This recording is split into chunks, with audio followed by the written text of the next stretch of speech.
Tim, how did you find carnivore? Hi, Dave. I found carnivore through bowel disease, chronic lifelong bowel disease. Um, I suffered, August 1st, 2019 was kind of a turning point. That's when I had a nervous breakdown, left my wife, family, and just went and hid. But prior to that, I had suffered bowel disease most of my life. It got worse and worse over time. Um, I drank alcoholically till I was 40. Um, And I always thought my bowel disease was probably mostly tied to that. However, I just celebrated 21 years of sobriety. It really was about 10 years into sobriety where my health started to deteriorate really bad.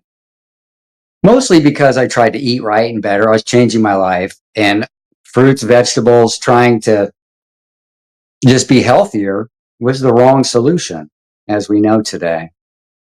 And of course, I had no idea what I was doing. I ballooned from up maybe 140 to 230 by the time by the time I realized something was really wrong. My mental health started to deteriorate too. I sought treatment um, for mental health and bowel related problems. I had several bouts of diverticulitis in my life. I had several bouts of colon blockages where I had to spend several days in the hospital to get that loosened up. I eventually had to get a colon resection where they took about 12 inches out. And I'm very fortunate that I didn't lose my colon altogether. Um, and these hospital stays, as you know, they can get you right pretty quick. They put you on a low residue diet, which means no fiber. I found out later. But when they check you out, they give you paperwork to resume your diet. Just keep eating the way you've been eating. And I did. I never dieted in my life. As a contractor, like I said, I drank and ate whatever I wanted. Um, But as my wife at the time and I both grew exponentially in our marriage, we got more and more sedentary. Both of our mental health started to go down, and we both sought treatment from psychiatrists and counseling. And that's when the medication started. Lots and lots of medication. Um, we live life forward, but understand it in reverse. So there's been a lot of retrospective looking back, what caused all this? And, we find these solutions in this carnivore diet that are so ridiculously easy. We just wonder, why hasn't someone helped us along the way? The last time I went to the doctor, a physician who had been treating me, I was literally crying, saying I needed help. I can't tell you what's wrong with me, and you're not helping me. I need a patient advocate. I need somebody to interpret what I'm saying, because whatever you're doing, it's not doing anything. Of course, my mental health was so bad. Even my psychiatrist saw that I was getting worse and worse. Um, so as far as my bowel disease, I was told it was a chronic genetic disease. You're never going to get better. Everything's going to get worse. You should start you should start looking for disability, because it takes a long time in America to get on disability. Which I never did. I looked into it briefly and I saw it was going to be a nightmare. It's not something I wanted to do. Also, the mental health problems, I was told, never really get better. Your medicine may change or may increase. And it did. It changed all the time. Nothing ever really made me feel better. Even though I would cycle in and out of feeling good sometimes and feeling really bad, I never knew what caused it. I never knew what made me feel better. I never knew what made me feel bad. And it was just call the doctor and see if I can get on some new medication. That whole process just destroyed my my my confidence in what I was doing. I felt like I was on the wrong path, and I began to reject their advice. Well, the psychiatrist had me take genetic testing. It was kind of new at the time. Let's see if we can pinpoint this. The genetic testing just led her to confirm why I'm not responding to medication. I have this MHFTR gene or something that can make people's responses typical. It was like, no wonder you're not responding because you have this gene. It also listed these medications or groups of medications that might be suitable for me. Atypical antipsychotics, typical antipsychotics. I can't even remember the list of them. But one of them was the benzo class. And I said, I've never tried this class of medication. Why, after 10 years, haven't we even gotten into this? I'm really thankful that she wouldn't do it. But I was kind of insistent on it at the time. It was like, I've looked this up. This seems to be the number one medication that's helping people for all the things I'm complaining about. Why won't you put me on a Xanax or whatever? Valium, Klonopin, I don't know. And she said, I just don't think it's right for you. Well, I found some. A friend gave me some. And I had enough to break into pieces and tried them on my own. And it was fantastic. I have to admit, I was working, I'm a paint contractor and carpenter and drywaller, and everything was great. I felt fantastic. And when I went back to the psychiatrist, I told her what I had done, and she kicked me out of the practice. You're going to kill yourself. You've gone off the rails. We're done with you. Whew, boy, that was a rude awakening. I said, I can get these. I can get these on the street if you want me to, but I don't want to. I don't want to do it on my own. They're highly addictive. And if they cut me off, the guy cuts me off. I don't want to be buying drugs on the street. I guess it was just a way to prove to myself I could get better or something. Eventually, August 1st, 2019, I had a nervous breakdown. I was alone at my house. There were some, family involvement at the time, and I really don't want to talk about it. It kind of pushed me over the edge. They had been watching me decline as well and were concerned for me, although they didn't know what to do. They thought I was working on it with doctors and things would get better. They accused me of all kinds of things, doing drugs. And at this point, I had lost 130 pounds. I lost 130 pounds before I ever heard the word carnivore diet. It was due to stress, mental health, my collapsing marriage, no work, just a whole bunch of things. My health was really bad. I started dropping 5 pounds a week. Well, what happens when you don't eat? Well, we know today it's called ketosis. Ketosis feels good, doesn't it? We know that today. It's a fantastic feeling. And I'd never heard the word. I was accused of being on stimulant drugs because even though my health seemed to be collapsing, I felt fantastic. I actually thought I was in extended mania. I had been diagnosed with some bipolar and major depressive disorder. I isolated. I couldn't leave the house. I didn't want to answer the phone. Like I said, I was a contractor. Sometimes I didn't want to deal with customers, which is bad for business. Um,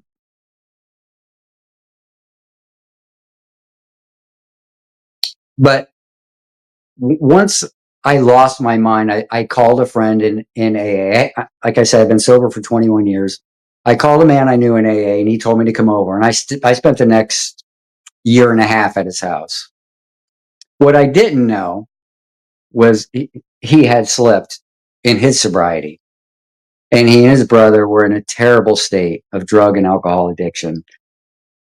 And at the time, it probably wasn't the best environment for me to be in, although I had no desire to drink. He basically gave me purpose in life. I spent the time helping them around. They had quite a large property, a lot of grass to cut, a lot of woods, a gigantic built-in pool. I painted his whole house.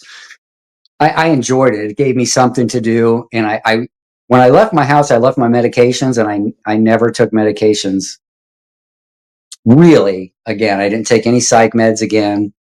I was, like I said, in this state of mania all the time. I could barely sleep. I'd wake up ready to go. Things were happening to me that would happen on the carnivore diet, feeling good about things. And I had no idea. I had no idea what was going on. I was going to my regular meetings, telling people how good I felt, but it's still something was wrong. Why would I take these medications? I was cycling in and out all the time anyway. If you're going to cycle in and out of mania and depression on or off the medication, what's the point of taking it? Was my theory. Is like, I feel better and more consistent off the medicine now. My faith was growing at the same time too. In 2017, my wife and I were baptized, and we recommitted our life to Christ. And I was pursuing that at the same time. Like I said, I could hardly work or leave the house. And what did I do? I pursued my faith. I pursued the stuff about bowel disease. I looked up all my medications. I looked at all the reviews. What kind of success were people having? I realized some people could hate a medicine and some people could love it. It was a miracle to them. And really, nobody knows what's going to happen. Even the doctors, when they prescribe it, they're hoping it's good for you. If it's not, just get another one. This proved to be so burdensome. Some medications were even prescribed for their side effect, right? For instance, gabapentin was prescribed for sleep. And when I took it, I was up all night. And the next day I called him and I said, well, you gave me something that kept me wired. And she goes, well, I'll take it during the day then. So they don't care what it does to you. It was just ridiculous. At this point, I'm thinking, do you even know what you're doing? So I had to find out, what's a side effect. Do you know what side effects are, Dave? There are anything that happens to someone during a clinical trial that's used to take a medication to market, right? You get a runny nose, or if you have diarrhea and constipation. If somebody has both those symptoms, diarrhea and constipation are listed with that medication forever. So all they got to do is look through what happened in these side effects and say, okay, well, let's use it for that. So, if diarrhea was a side effect, then it can be sold as a laxative or something. Exactly. And that's true with any of these side effects. If it happens during the clinical trial, those symptoms stay with it, or those side effects stay with that medicine forever. So I thought, well, that's not a very good reason to use a medication.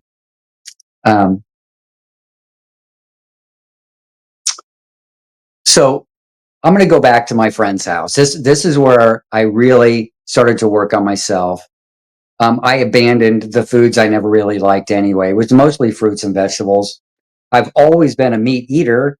It's never been a miracle cure for anything. Maybe it's what made me feel good over time. But now we know, if I ate the snacks and candy, I had a credible sweet tooth. Those were the things that were driving these mental health and bowel related problems.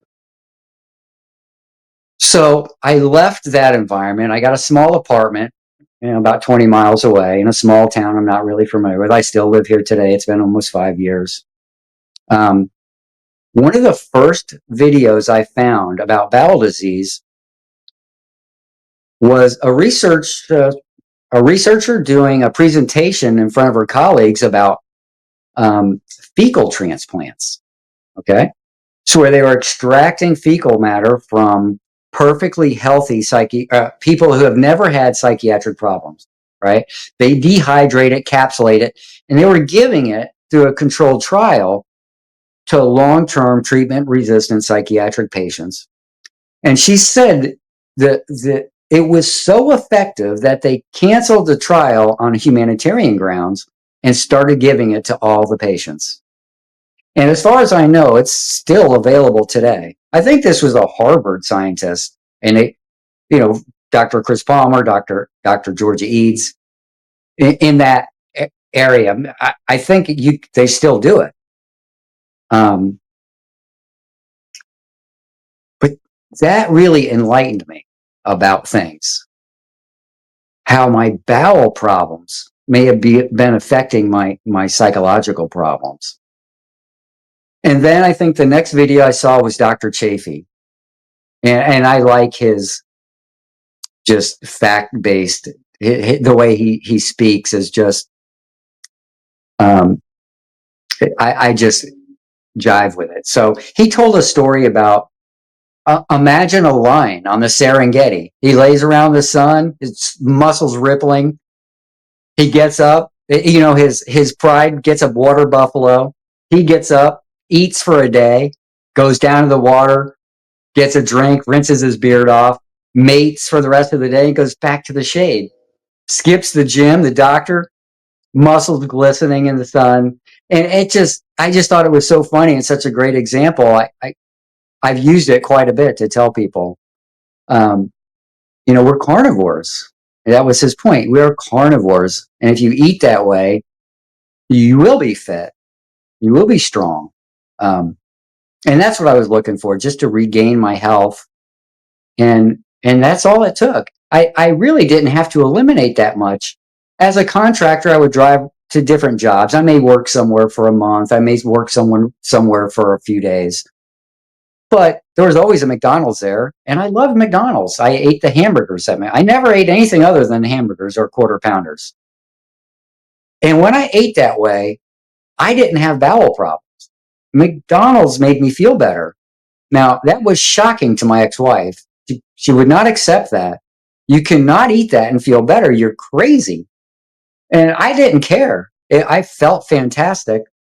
And sometimes I would travel and I would stop and eat before I even went to work. And then I work nights sometimes too.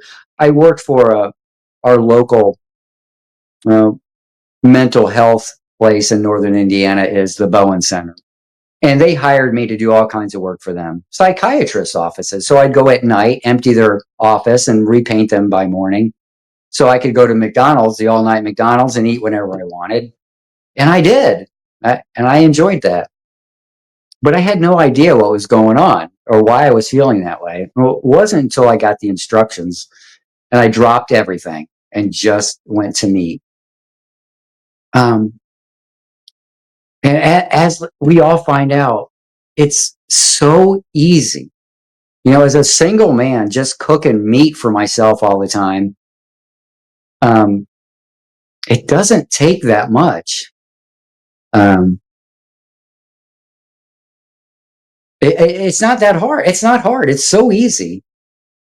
It's very difficult to explain to people what you're doing. Nobody wants to hear it.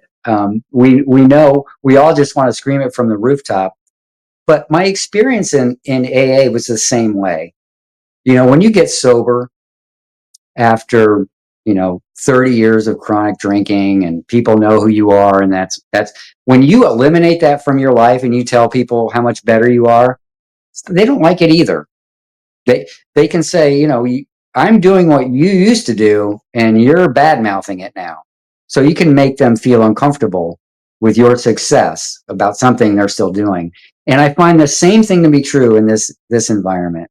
When you tell people you don't eat carbohydrates anymore because they're not essential and you'll feel fantastic, well, they're not that pleased about it. I think everybody listening that's a carnivore has experienced this. And so you can't be brought down. When I'm around alcoholics, I always try to lift. I try to explain you can do it. And it's the same way with the food. People don't want to hear it, but all you can be is an example, right? Yeah. So for you, like the full change over to carnivore, how long ago did that happen? Um, February of 2021. Like I said, by that point, I had lost 130 pounds. I was feeling better. And like I said, I thought it was all because of psychiatric problems and prayer. I asked for help. Um, Prayer was answered. I mean, I believe in miracles today. That's why when I watch your videos, David, your videos play like daily miracles to me. When people pick up their mat and walk, go, you're not sick, right?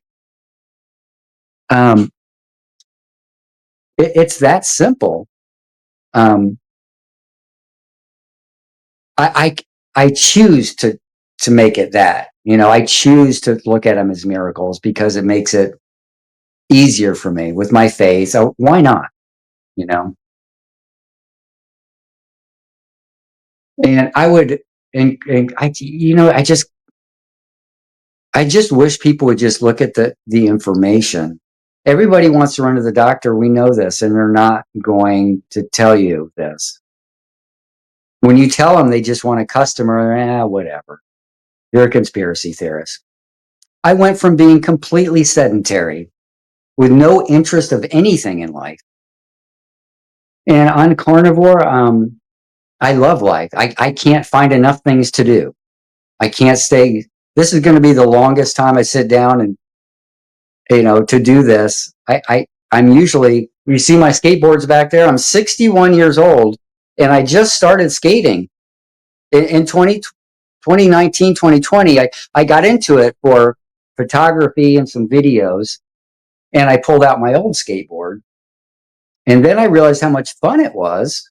It was good. I was making my legs strong. Um, I ordered my first board in the spring of April of 2021 and just started. There's a small skate park where I live. It's not really a skate park. They have metal ramps. It's more of a BMX park, but it's got some flat ground area where you can practice.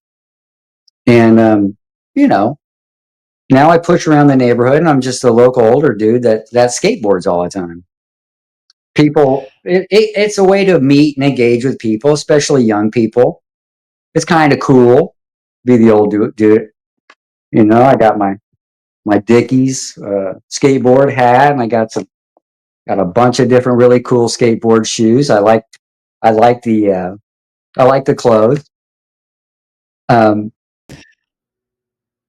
So when you got started in February of 2021, you had already started feeling better because of this kind of the reduced eating had put you in a state of ketosis and feeling better anyway.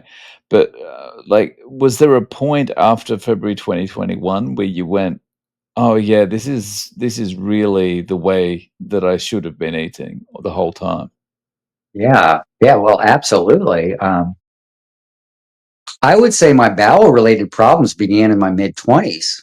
It's where I would miss work. I was a painter. My older brothers were painters, so I worked for them. I apprenticed for about 10 years, and I would routinely miss work. But remember, I was a drunk.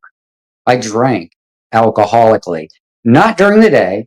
I was always an afternoon drinker after work. The first stop was the liquor store to get a six pack or whatever. And then I would eat dinner and just drink myself to sleep every night. I might wake up in the morning not feeling good, but I was never a daytime drinker. And you know what's funny, Dave?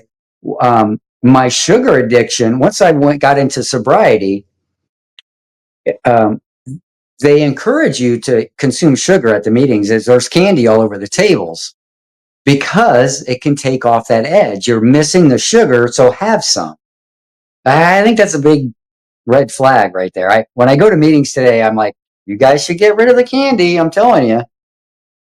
And I just naturally came to the conclusion that, well, Dave, I say a lot of provocative things, maybe even in your comments. I don't think alcohol is the driving force in addiction with liquor. It's the sugar.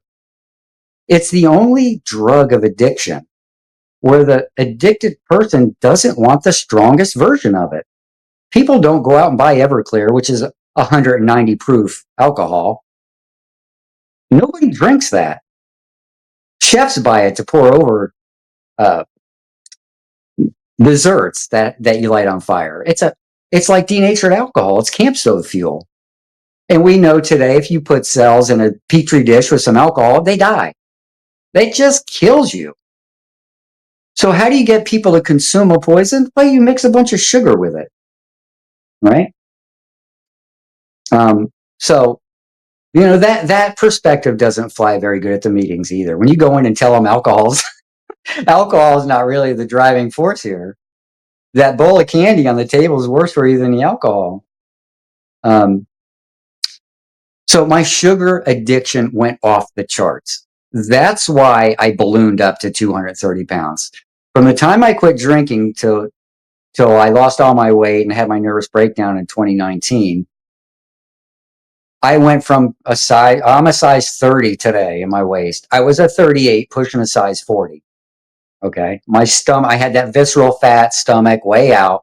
I man boobs. I hated the way I looked, and felt. Uh, but I went from drinking a quart of whiskey a night to a quart of really good ice cream. Ritter's, the really heavy, the really good custard type ice cream was my favorite. And I just could not get enough of it. I ballooned up so much on that. It became apparent my booze addiction was replaced by a sugar addiction, but I didn't see it at the time. I can look back now and go, well, now I know what it is. Dave, we just need medical professionals to help with this. I know we have it in our community. So the community is fantastic. But the doctors that are still practicing out there and don't give a shit, they don't give a shit. They're at work selling a product. It's a capitalistic endeavor. I choose not to participate anymore. The last time I got my blood work done, a couple of years ago, it was about 3 years into carnivore. Everything was perfect except the LDL, the cholesterol was high. They called me the next day and said, doctor recommends a statin. I said, I understand. Thank you. I'm not interested. But I remember at that meeting, I wanted to tell him so bad what I was doing, but I just couldn't do it. But just before I left, I said to him, because he could look on my chart and see I had been chronically ill. What about this medication? What about that? Are you still taking this? No, I don't take anything anymore. And I don't have any of those illnesses anymore. And I said, all I did was I eat the standard American diet from 100 years ago. And he said, good story. And that was it. And I walked out. So I'm going to do it again. I think this week I'll probably try and get my blood work checked again. And really the reason I had it checked, when I told them that I had been chronically ill and now I'm chronically healthy. And I want a marker of my blood work when I'm perfectly healthy. Let's just see what it looks like as a healthy person. So that was, the reason for the visit. Right. I'm going to do that again this week, just to keep an eye on it, make sure there's nothing going on. I've been under the impression I'll never get sick again, but who knows? I don't know. Dave, are there carnivores contacting you saying, "Oh boy, it was a real disaster. I had to go back to carbs"? You got any carnivores? Yeah, I'm beating them off with a stick. It's like 300 people every day. It's a nightmare. Um, so, uh, did the chronic bowel disease that you were experiencing, did that go away after the operation, or did that really only resolve after you started carnivore? After carnivore, as a matter of fact, after my colon resection, I'm not sure how long it was, but I was traveling to a NASCAR race with some friends in a motorhome from northern Indiana to Bristol, Tennessee, to see the Bristol race, which I had been to a few times. And I started to feel queasy. None of us drank, right? there was no drinkers. We smoked a little grass, and I started getting an upset stomach. We were looking for a hotel to stop for the night. And out of the blue, I volcanoed coffee. The coffee I've been drinking came out of me like a volcano. I mean, it just sprayed like a fire hose. I could just feel my stomach just contracting, just boom, boom, get this out of me. And it hurt so bad. They drove right to a hospital. They took me right into the emergency room, and I was having a colon blockage. Okay. Now, they kept me on fluids all night and gave me morphine, which helps really quick. Every time I go in the hospital, if they give me morphine, it works like a charm for that bowel disease. And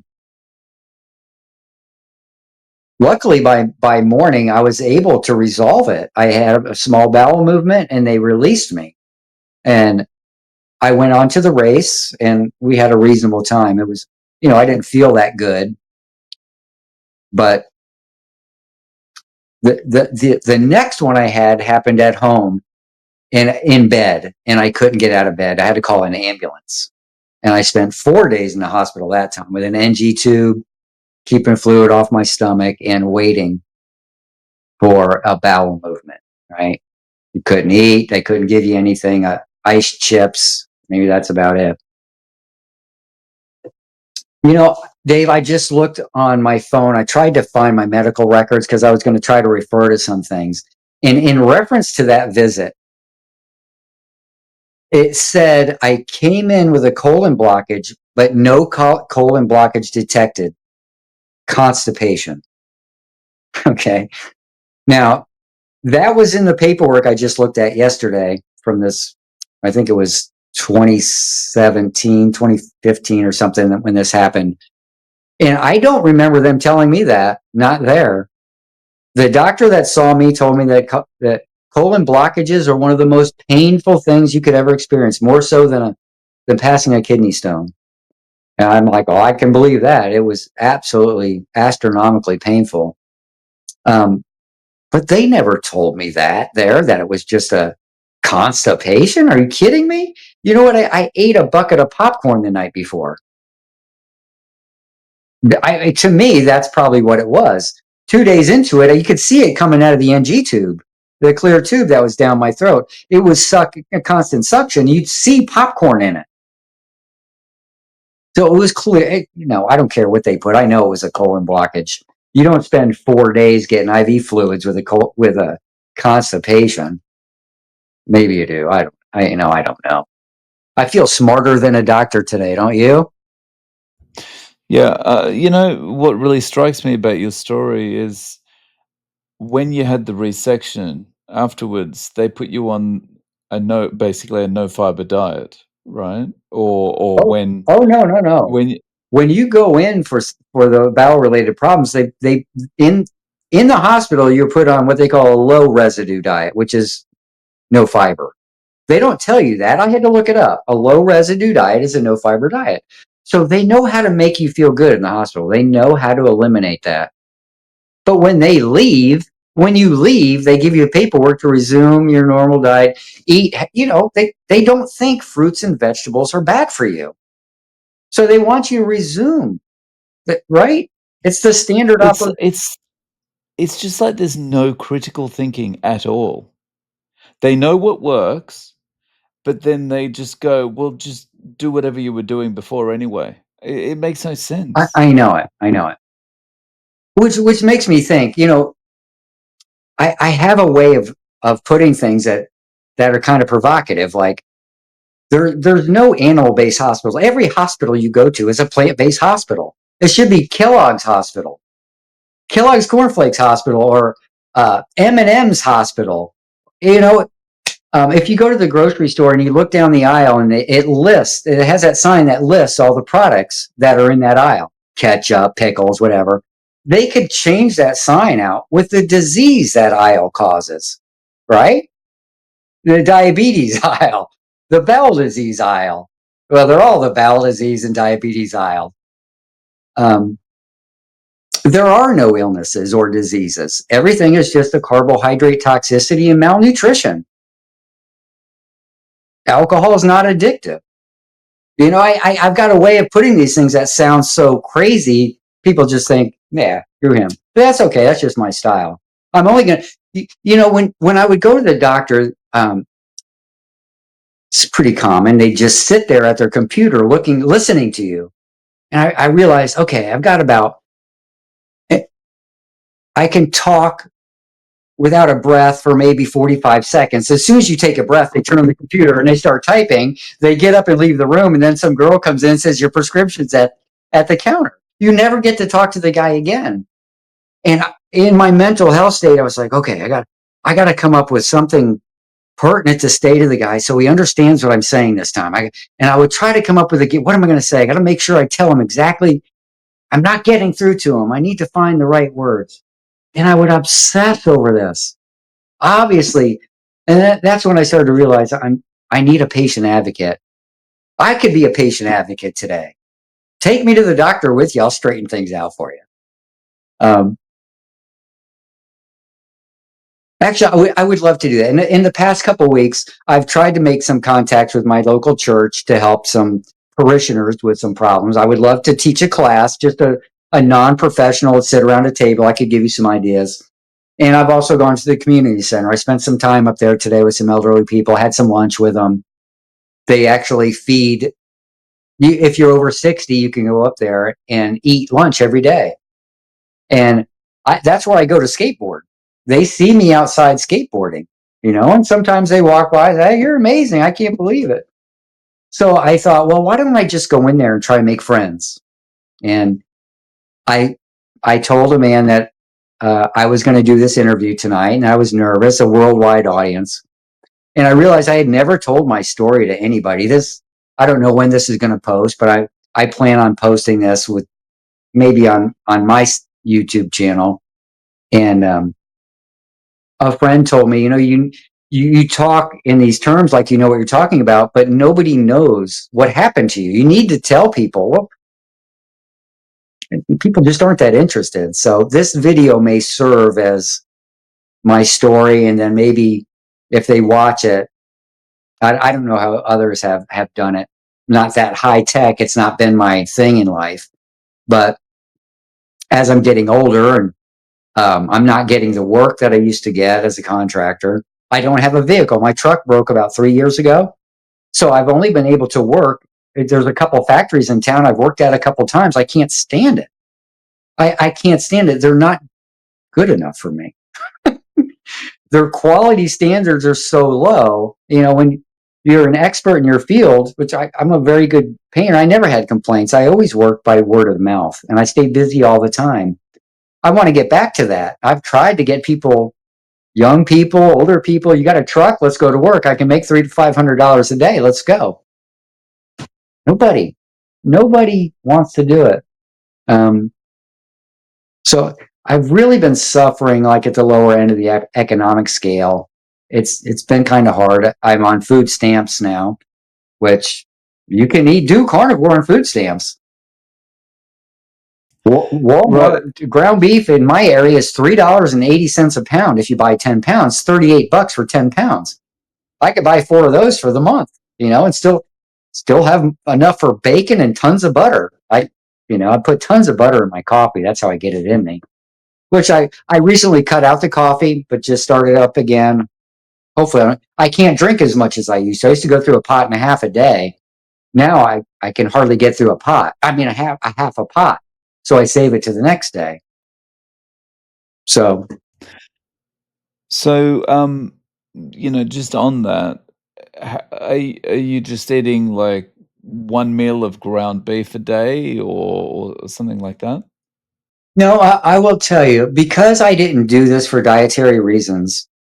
You know what I mean? I was already thin. As a matter of fact, I'm probably the lightest I've ever been. I'm probably in the 130s right now. I'm 5'9".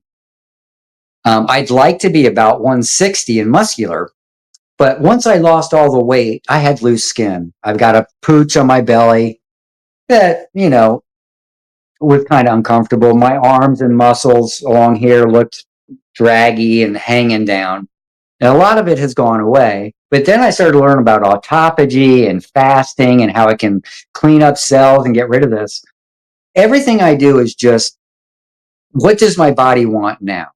Okay. If I don't want to eat, well, I take advantage of it. That's fast time. I mean, that's fasting time for me. If I'm hungry, I might get up in the middle of the night and cook some bacon and hamburger. I really, I at this point haven't found it necessary. I don't have a problem to complain about with my food. So no, I can't eat that much at one time. I just cannot. I cannot eat a pound of ground beef. I usually cook 2 hamburgers, maybe a half a pound, a few pieces of bacon, and that's a meal for me. Um, when I was working full time, I worked in a factory. I'd start at 4:30 in the morning. So I would cook a bunch of bacon and a few hamburgers. I would eat a few pieces of bacon, maybe some eggs before work if I felt like it. I would take my hamburgers to work and eat at 7 in the morning. That was our first break. 9:30 was lunch, and I was done. I could socialize. I lived across the street. I could go home to use my own bathroom if I wanted to, um, or just go home and eat something at home. I would ride my bike. I had a half hour of free time, and then when I got home, I would skateboard and then have another bunch of bacon or hamburger. And I will tell you, I I wanted to get back to a regular standard American diet. I wanted a pizza, I wanted hamburger buns. I wanted to experiment with rolling things back in, and it just doesn't work. I don't. I'm so afraid if I ordered a pizza and ate 2 or 3 pieces tonight, woke up the next morning and had a few pieces for breakfast, and then ate the rest when I got home from work. That's 3 meals. My whole bowel is going to be full of pizza, and it's not going to be pretty. Um, so what I would do is maybe eat a couple pieces and then put the pizza in the freezer. And maybe I'll have a couple pieces in a few days, but I got to get back on the meat. And I would do this over and over. I would get some chips and salsa and try that because I love that. Mexican food, tacos. Although I never got lettuce again. I would get cheese, salsa, and make my own taco meat. I just really thought maybe I could get back into some dietary means that other people wouldn't be so freaked out about. I guess I just thought you could get healed and start over, but that's not the case. These things are just completely, improper for my body. I just accept it now. And so this my newfound poverty has really put me in a just eat meat. That's it. It's easier, faster, and if I spend my money on a bag of chips, I'm going to run out of food money. There's no nutritional value in it. It's kind of psychological because sometimes I'll go to the church and get some handout food. They'll give me all the carbs I want, bags of rice, pasta, potatoes. That's the standard free food. And I'm like, man, don't you got any meat? And occasionally they'll give me some meat, but they can't provide all that. I'm like, if you guys just gave everybody meat, you'd save so much money downstream on the medical end, you know, but that's not their purpose. You got to fill bellies. And I understand that. I'm so grateful that they're there. These volunteers, I become friends with them. Sometimes I'll stop in just to say hi. And to, just let them know they're doing the Lord's work. Well, there's a few things that I found out about. Like one of your interviewees talked about mast cell syndrome. Are you familiar with this? Okay, I was several years in the carnivore before I heard this term. And when she described the symptoms, bells were going off. The tingling in the skin under my arms, I would always feel this. I would describe it to my psychiatrist as like touching a square battery on your tongue, that 9-volt battery, that little tingly feeling. that's what I would get through my arms and my hands, sometimes through my chest. A couple times in my life, I got gigantic, odd shaped rashes, red hot rashes on my thighs, my chest, my back, around my neck.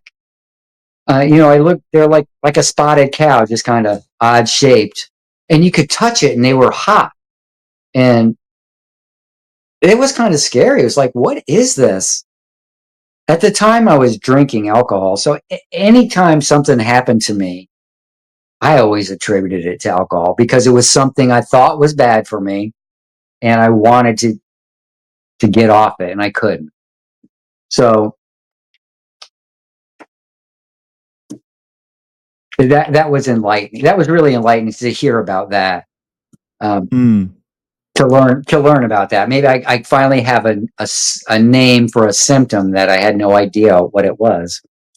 What does the future look like for you as far as are you going to follow this path going forward? And Oh yeah, yeah, absolutely. Um, like a lot of us, I wish I could be in a position to teach it. I wish I could. I don't know. I wish I could be.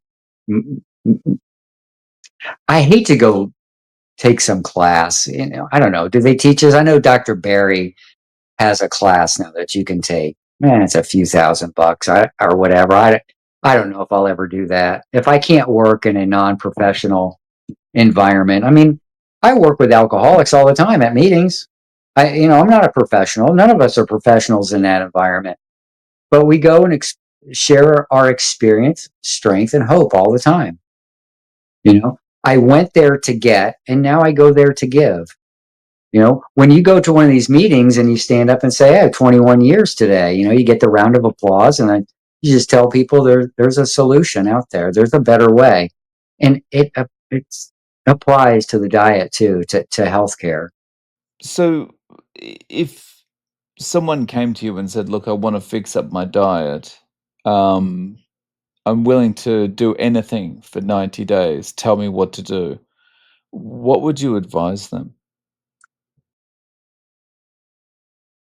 Well, eliminate carbohydrates. Well, I want to tell people the end result. You have to tell them it's got to be beef, butter, and bacon, eggs, but not tomorrow. Okay. It's just like when I quit drinking. I thought about quit drinking for years before I finally did it. Um, and you go from drinking every single day, right, to never drinking again. How does that happen? Well, it has to start in a thought. You have to consider it, and at some point, it's like I can't live with it. I can't live without it. Alcohol. Um, I I would say to somebody, you got to get to this, but in order to get there, you're going to go through sugar withdrawal. The keto flu is sugar withdrawal, and if you're a big plant eater, you might have oxalate dumping. I wasn't a big plant eater, so I don't know if I experienced that. If I did, I didn't know what it was, and I don't have any recollection of any oxalate dumping. Um, because my transition was so slow and unknowing. I didn't know what I was doing. It was kind of more of a natural. I went from being married to not being married. I could eat whatever I want now. I can cook for myself. Um, and I did try to tell my ex-wife, but I had such mental health problems at the time. She looked at me as I was still a six-per. She probably thought I was talking crazy. Yeah, she's not in my life today. Um, I don't know how she's doing really, but we both had the same problems. We both had the same mental health problems. We were both obese. We were both sedentary. Um, but I would say try to eliminate carbohydrates. Always eat your meat first. The meat and the protein is got to be mandatory. Try and fill up on it as much as you can, because as we know, you can consume pizza and bread and pasta beyond satiety. You never reach being satisfied. So if you can fill up on your meat and stuff first, and then, with purpose and intention, just like with the alcohol, you have to convince yourself what's good for you and what's not. I know some people just go cold turkey and can have success that way too. I would just say that's an option for people. If you can just go beef butter, bacon, and eggs tomorrow, good luck. Start it right away.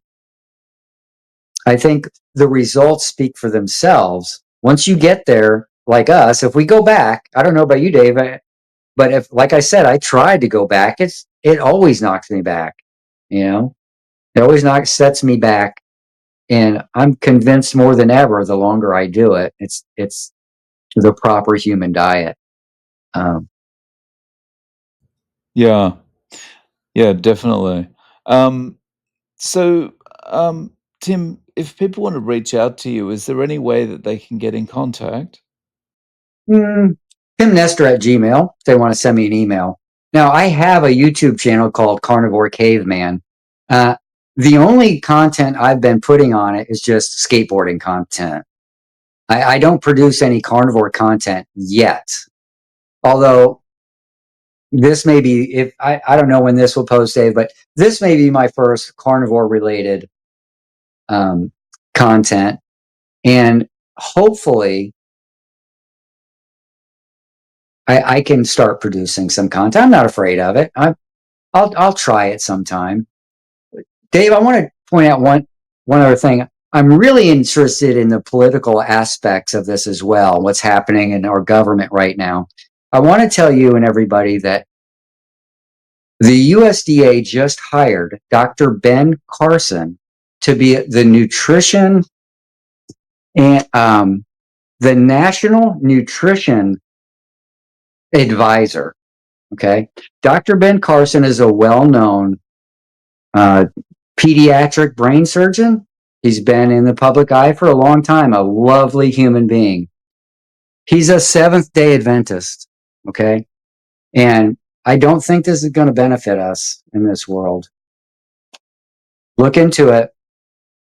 So I can say I'm not going to beat it to death, but we know what the Seventh Day Adventists are all about, and I hope RFK will do something. I have not been encouraged by what he's done, and I think it's more of an attempt to make sure everything stays the same.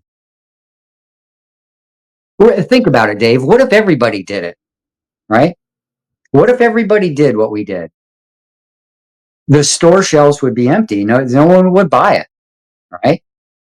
As a result, no one would be sick. There'd be no doctors. There'd be no teachers teaching. I mean, the cascade effect of everybody doing this all at once would be devastating to our economy. We've obviously built a fake economy on illness, a very expensive economy on illness, and they can't stop it all at once. Um, Yeah, agreed. The economy would collapse if everyone suddenly got healthy. That's definitely not good for industry. no, not that industry. Um, Again, provocative, right? People hear that and go, "You're nuts." We're thinkers, Dave. All our brains work, right?